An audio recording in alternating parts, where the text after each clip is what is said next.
Okay, great. So, hello everyone. Good afternoon. I'm so glad you could join for our BHN IDEA training, promoting inclusion, equity, and access in a diverse world. So, just to start off, to talk a little bit about my background. My name is Marissa Black. I'm the IDEA Liaison for the BHN. My background is in public health nutrition. In my program at the University of Tennessee, we had a lot of emphasis on cultural competence. So I was able to, in my graduate program, provide some cultural competence trainings for both students and Title V employees of the state of Tennessee.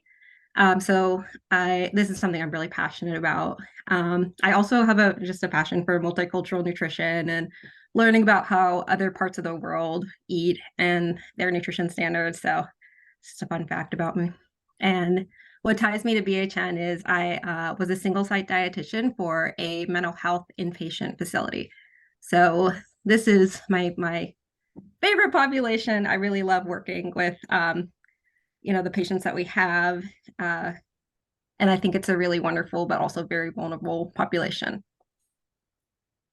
So a little bit about where this training came from. We actually received funding from the Academy through an IDEA mini grant that we applied for. And through that, our 10 members of our executive committee were funded to participate in diversity and inclusion training. So we chose the Just Roots Consulting training because it was recommended to us from a member. So we went through that training, and then we met to discuss the different concepts that we thought were really important. And we use those concepts as a framework to build this training and tailor it a little bit more to our community. Since the training was more of geared towards employers and the workspace. So a little bit more nutrition, BHN related. So why is this important to have this training? Well, if you think about our demographics of nutrition and dietetics professionals, and I have these statistics from the CDR that are compared with the US overall, you can see that we're primarily white females and not necessarily representative of the whole US population. Whereas we work with a diverse group of people, right? With differences in race, ethnicity, gender, their identity, ability, and size, just so many differences. So I think, it's really important to learn more about different communities and how they experience things and how to interact with people from diverse groups. And also, if we hope to increase the diversity of our field, I think it's also important to create a welcoming environment. So to learn more about how to do that, and regardless of who we're interacting with, students or patients, you never know who could be entering our field one day. So here's a list of the topics that I plan on covering, and I like to call it a crash course because it's a lot of things that you might have heard of, like buzzwords and diversity inclusion, but I try to sort of make them connect and flow with what we do. So language, privilege, intersectionality, and then social determinants of health, health equity, implicit bias.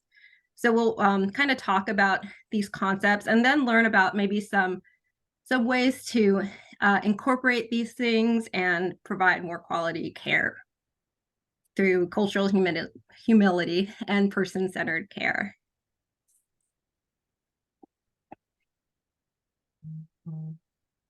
So I'll start by talking a little bit about language and about, how to be inclusive and mindful. So language is, it's always evolving. It's alive, other than Latin, which is a dead language. So it's not important to be perfect. There's always going to be new terms, new things to know. But it is important to be mindful of our communication and about like the impact that our words have.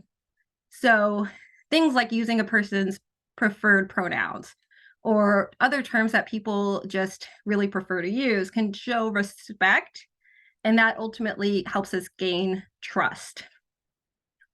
So, and this is kind of a side note, but I also think when we're talking about inclusive language and these differences and things like socioeconomic status, education that everybody has, it's important to note that our population is primarily at a lower literacy level, and this can, especially in different areas, differ. So there was a recent study by the US Department of Education, and they found that 130 million Americans, so over half, have this lower literacy level that's actually equivalent to a sixth grade level or lower.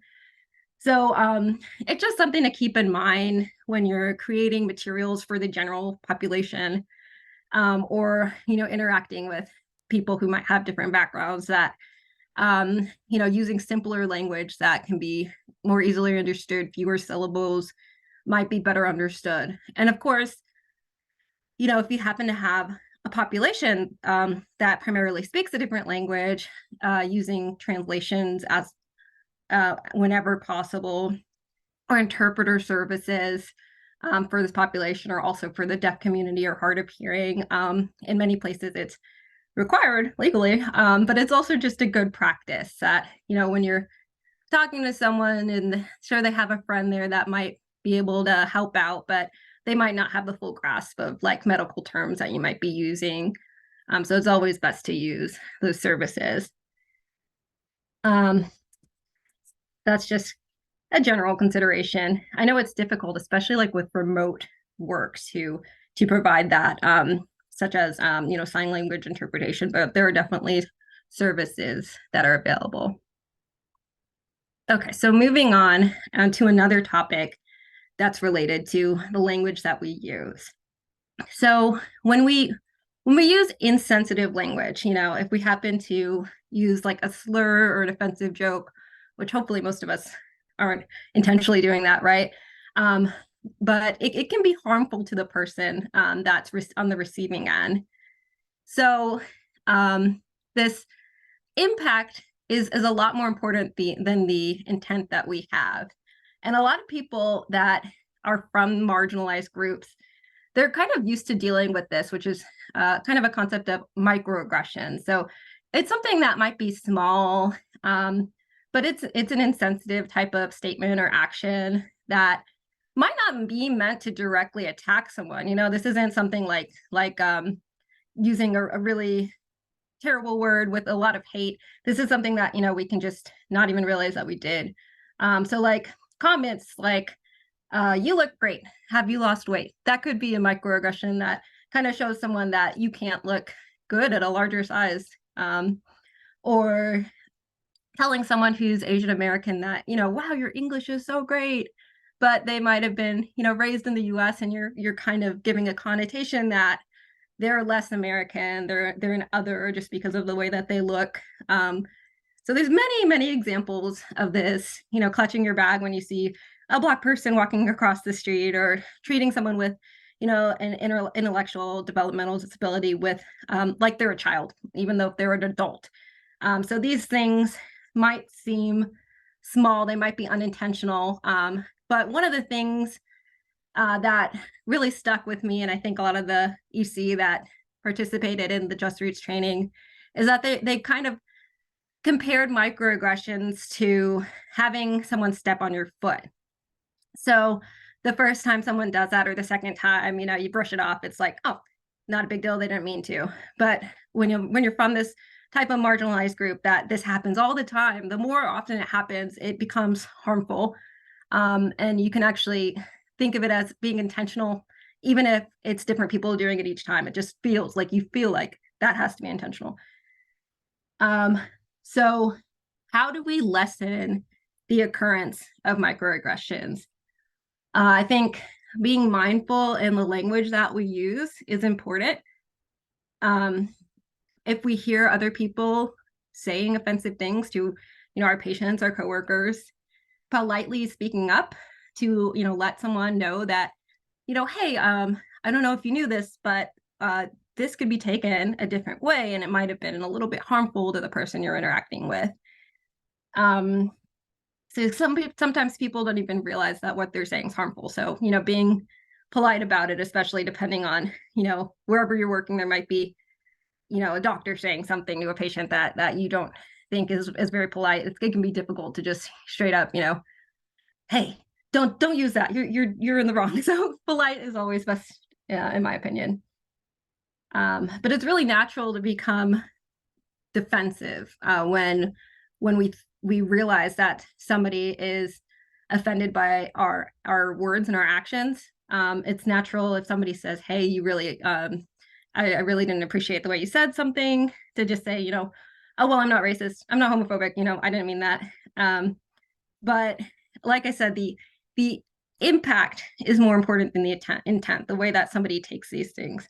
So I think it's great. And another concept that we learned from the training, it's great to receive feedback from the affected person like a gift and be really open to this criticism.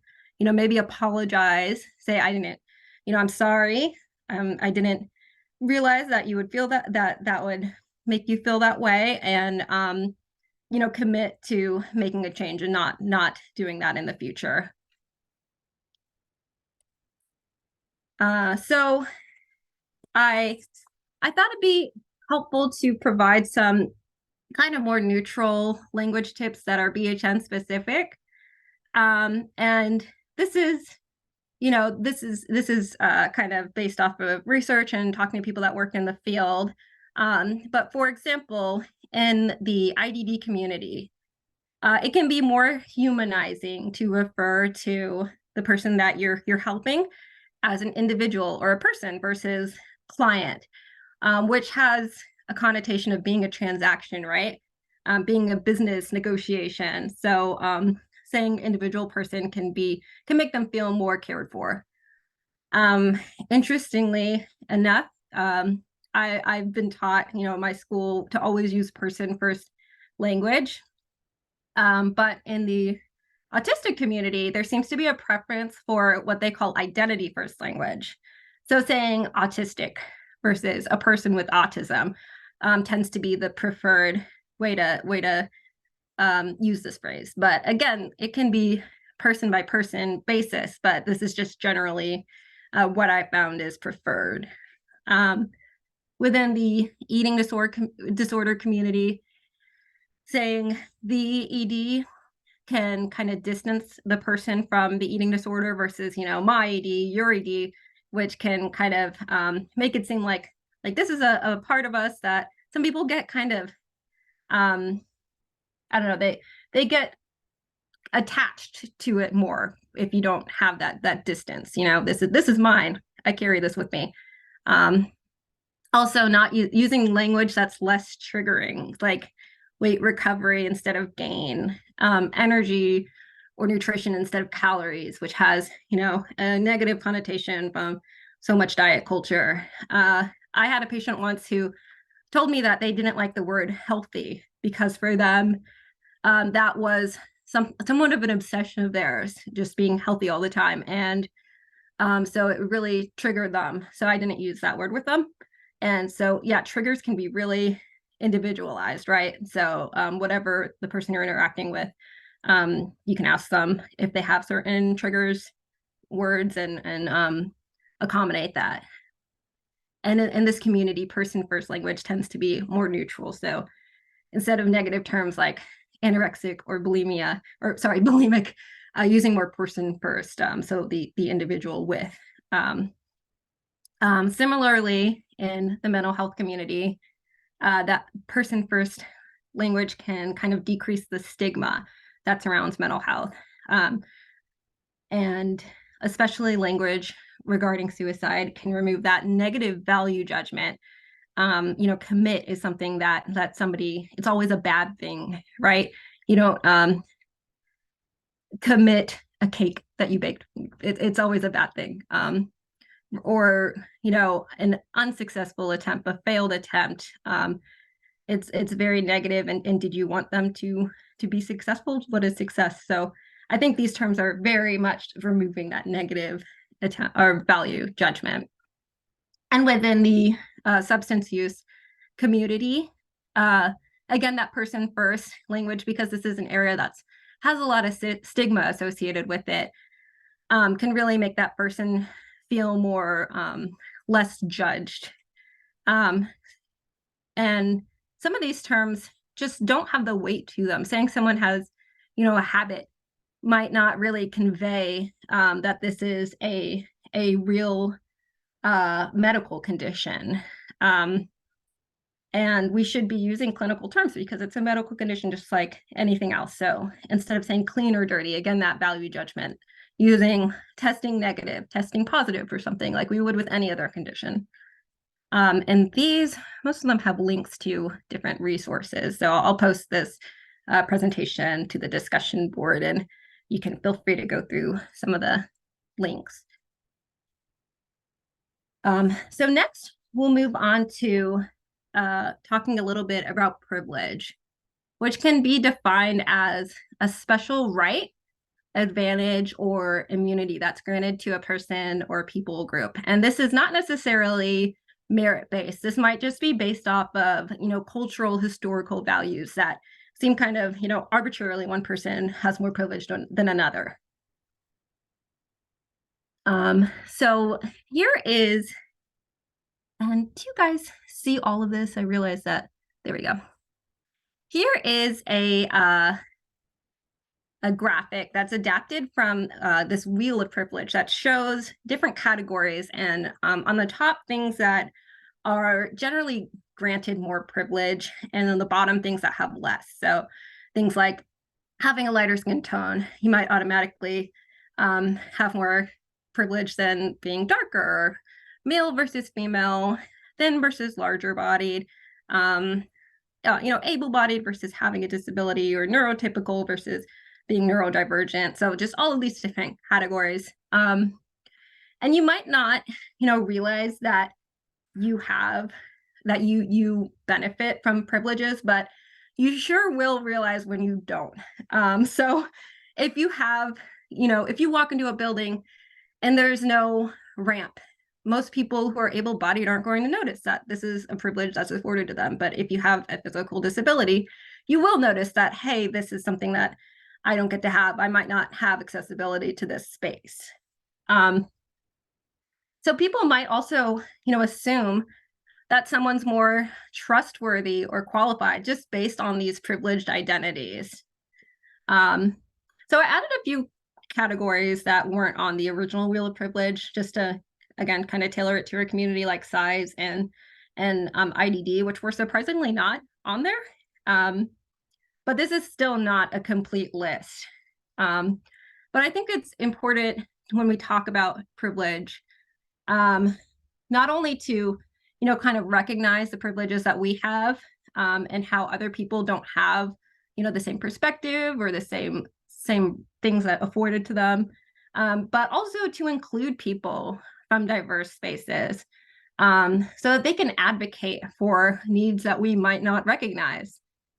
So a business, that has mostly male executives, they might not realize that there is a need for like a pumping area for employees, for their female employees. They might not even recognize that because it's not relevant to them. They have the privilege of not having to try to find these spaces. So I think that's one reason why diversity is so important. Okay, so next we'll talk about the social determinants of health. So I think this is closely related to privilege, and also health equity. So there are a lot of conditions in a person's life that can impact their overall health trajectory. And these might not be the things that we automatically associate with health, like your genetic predisposition to disease, or, your motivation to eat healthily and exercise. They're things that are related more to someone's environment and their social status. So, having access to a good education, which can lead to having a higher paying job and living in a safer neighborhood with better access to healthy food and better healthcare, or having a loving, supportive social circle and community. So these are what we call social determinants of health. And this relationship is actually universal. So you can see this quote from the World Health Organization that in countries at all levels of income, health and illness follow a social gradient. So the lower the socioeconomic position, the worse the health. So it's not just in the US that these outside factors affect health. It's worldwide, it's universal. So I'll go back for a second. So unfortunately, there are groups that have been historically excluded from these social economic opportunities, and that results in disparities. So for instance, if you have, we've had in this country historical policies that are based on discrimination, based on racism. We had redlining in the 1930s, which separated neighborhoods and predominantly Black and therefore hazardous, and prevented people in those areas from getting loans. And if you know about, safe neighborhoods versus unsafe neighborhoods, those things don't change overnight. So even though that policy, was outlawed in the 1960s, it's still, these gaps exist still in wealth, employment, and housing and access to healthcare. So you can see this disparity in how COVID-19 affected minority, ethnic, racial groups more than the majority. So they were more susceptible to things like cramped housing, having these low-income jobs in the service and retail environments, and not having as much access to healthcare, maybe not even trusting the medical community based off of historic mistreatment.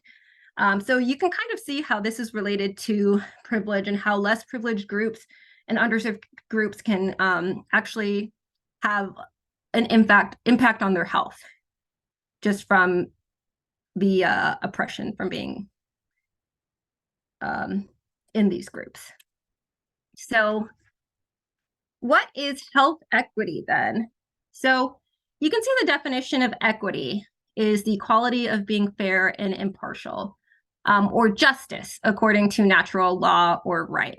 So if we believe that health is a fundamental right, then you can see that health equity is the attainment of the highest level of health for all people, where everyone has a fair and just opportunity to attain their optimal health, regardless of race, ethnicity, disability, sexual orientation, gender identity, socioeconomic status, geography, preferred language, or other factors that affect access to care and health outcomes.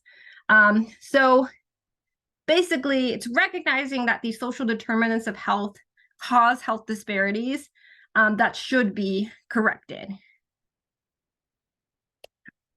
So here's a little graphic that I like to show that illustrates the difference between equality and equity. So you see there are three people of various heights that want to see over the fence. Maybe this is a local game or something, and they have three boxes. So equality is just distributing the three boxes evenly. Everyone gets a box. But you see in this example, the third person still can't see. They're too short.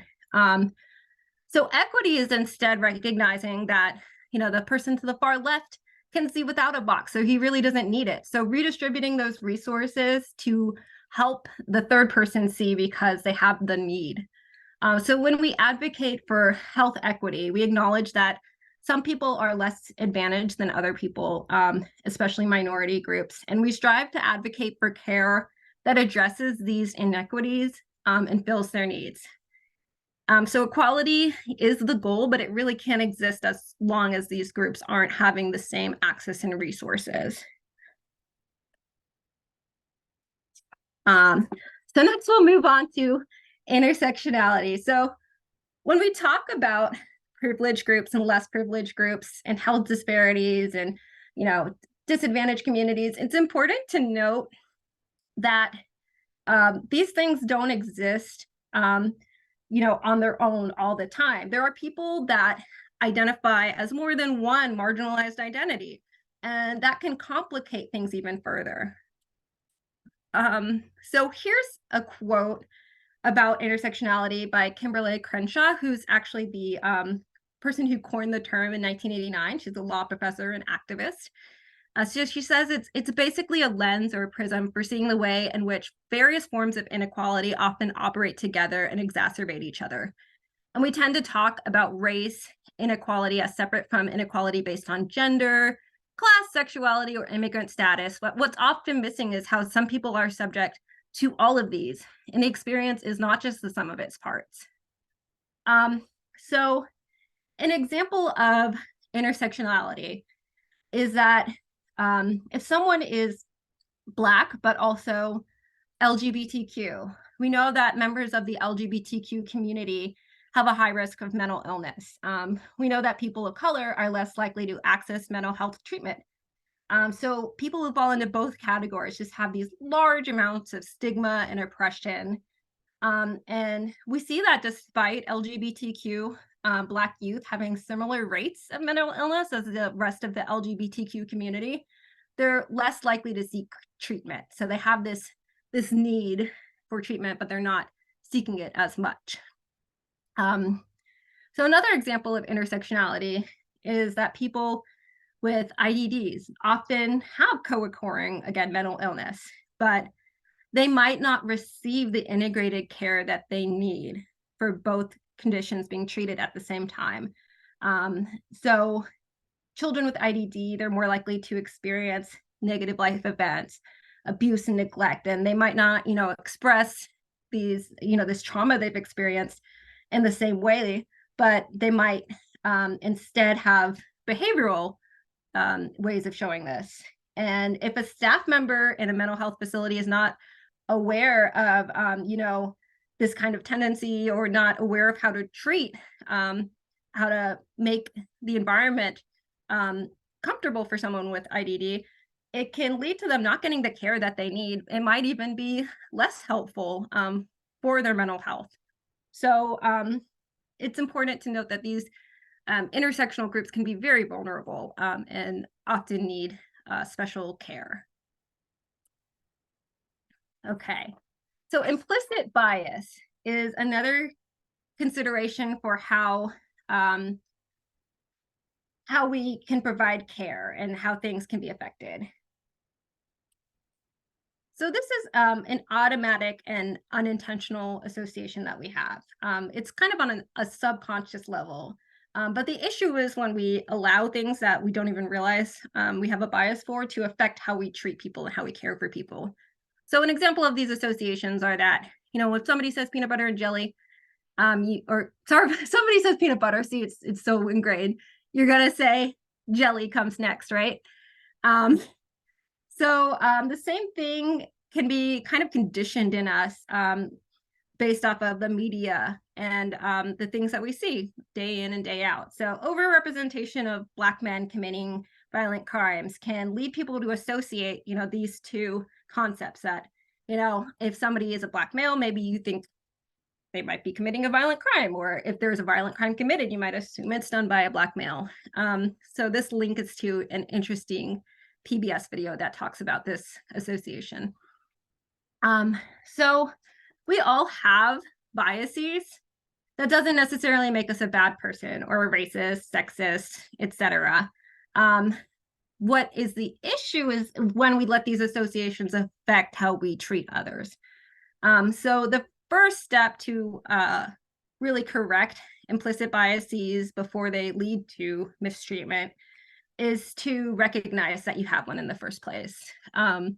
So there are implicit association tests through Harvard that are kind of like a computer-based test, and they have a lot of different categories, and it's just like your first very quick instinctual kind of categorization of things as good or bad in different a lot of different categories. So that's an interesting opportunity to recognize any biases you might have. Some people might prefer self-reflection. So just being aware of how you interact with people, anything that, you have this gut instinct that someone's different, that you're treating, you might lead to treating them differently. And then once you identify any of these biases, kind of try to challenge them by seeing a person as an individual, considering their perspective and where they're coming from, and committing to changing any differences that you might have in their treatment. So we've talked about a lot of different concepts in diversity, inclusion, equity, and I wanted to now talk about some of the solutions that we can have for the concepts that I've talked about. And I think a lot of these can be summarized by cultural humility and person-centered care. I think that's a great step towards the right direction of addressing, inequalities and trying to improve our care that we deliver. So I'll start with cultural humility. So what is this? A lot of trainings used to really emphasize cultural competence. So that's, understanding cultures and providing appropriate accommodations. But it's really difficult to just know a culture. You can never really understand everything. It's difficult enough if you're a part of that community, but it's near impossible if you're not. So instead, the concept of cultural humility is more of an approach that it's an ongoing learning process. So it involves a lot of self-reflection, examining your own background and how it relates to how you see the world, because we can never understand how other people see the world and how it's different unless we first take a look at ourselves. And then you can kind of recognize areas where you don't necessarily understand a certain community, that you don't have experience or expertise in, and try to be willing to learn, especially directly from that community and without judgment. So then, seeking further understanding, knowledge, and all the while respecting that community. And I put this here because I think it's important, once you kind of understand how that community feels, to speak up for them, but not necessarily speak for them. So listen to them and let what you're saying come from that actual community. So another part of cultural humility is recognizing and challenging power imbalances. So I feel like, especially in our field, health equity is kind of similar to this. So championing for people to all have, equal access, and trying to eliminate those imbalances. And also, institutional accountability is a part of cultural humility. So institutions should adhere to these processes of ongoing learning, reflection, and commitment to equity. So it's kind of a practice what you preach philosophy. And finally, I think that person-centered care is another great concept that we can use to really address some of these things that we've talked about, and look at a person as a whole, treat them as a whole. So it's very similar to patient-centered care, and some people use them interchangeably, but it's really more of a holistic process that includes family and support systems in treatment. So this is the definition from the CMS, a Center for Medicare and Medicaid Services. It's an integrated healthcare service delivered in a setting and manner that's responsive to individuals and their goals, values, and preferences, in a system that supports good provider-patient communication and empowers individuals receiving care and providers to make effective care plans together. So I think that this is kind of a really good way to think about patient-centered care or person-centered care is the IDD community. So a lot of the times we think of things as what people can't do. And this is limiting your ability to do something, but person-centered care would be more, focusing on their strengths and abilities of people with IDD and promoting their self-determination, listening to their goals and trying to help them achieve it. So I feel like this is a concept that's really present in that community. And I know I've seen person-centered planning as something where, when you're helping this community with discharge needs, really looking at the person as a whole and their goals, and really assisting them really comprehensively. So I know I talked a lot about a lot of different concepts. that you might have been familiar with. Like I said, a lot of them are buzzwords, but I really, the goal of this training and presentation was to make things make sense, and how they're related, how they're connected to what we do in nutrition. So what now? How do we put all this together? Kind of as a summary, I think it's important for everyone to reflect on your personal experience, to really understand where you're coming from, your perspectives, and any gaps that you might have in understanding other people and their cultures. And in reflecting, we can often recognize our own privilege, recognize our biases. And once we understand more about how we benefit, how we might treat others differently, really commit to ongoing learning and ongoing improved treatment. And keep doing this self-reflection because it can change over time. So it's also important to be inclusive in how we communicate with others and our actions, which are an extension in many ways, to accept criticism graciously, as a gift. Always listen to people, and if they're impacted by what you've said, try to do better. To advocate for equal access and quality of care for all, regardless of whatever group they might come from.